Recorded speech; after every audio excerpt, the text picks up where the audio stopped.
चमकता चेहरा के पानी के बतारा दिल में बताई दो ये रानी।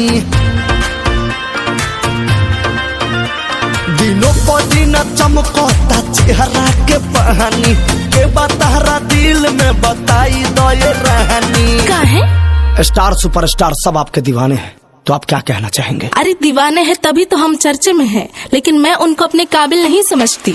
अच्छा, प्यार कैलेंडर वाला भले होके ऑटो के टेंडर वाला, बाकी लइका न चाहे डिफेंडर वाला हो, के लइका न चाहे डिफेंडर वाला, बाकी लइका न चाहे। समझ में आया?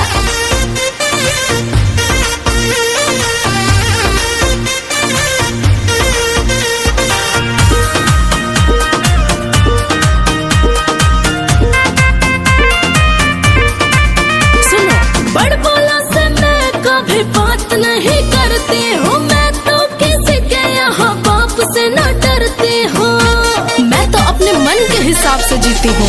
हम तो सुनल बानी तोरा ला जान दिहले, उता कहता रे उहे पहचान दिहले। भैंस चराता था ना, तो समझ जाओ कितना दिमाग होगा। उनको छूने के लिए औकात चाहिए, औकात उतना बड़ा होना चाहिए कि आप उनको छू सकें। लोमड़ी के हाथ जब अंगूर नहीं लगता है ना, तो बोलता है कि अंगूर खट्टे हैं।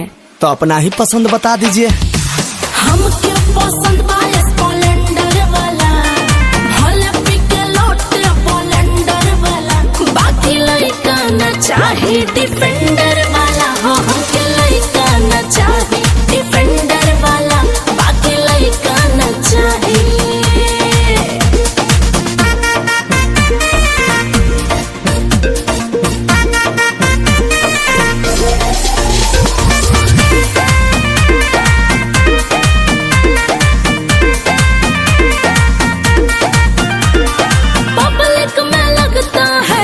भोले भाले हैं, अंदर तक जाकर देखो कितने घोटाले हैं, अरे पूरी दाल ही काली है। बड़ी चर्चा में बारू पूरा मीडिया हमें, तू तो सरच हो तारू विकिपीडिया हमें। अच्छा एक बात बताइए, आप डिफेंडर से उतर के ऑटो में काहे बैठ गए जी? बहुत तकलीफ हो रहा है उनको। हाँ तो वो भी कौन सा करीना कपूर के साथ दिखाई दे रहे हैं, वो तो स्कूटी पे ही सवार है। तो आप क्या कहना चाहती हैं?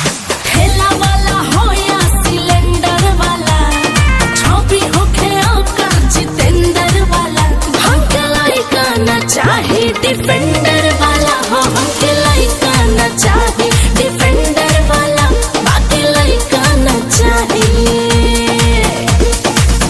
अरे ऑटो पे चढ़ने की औकात नहीं थी और डिफेंडर की बात करते हैं।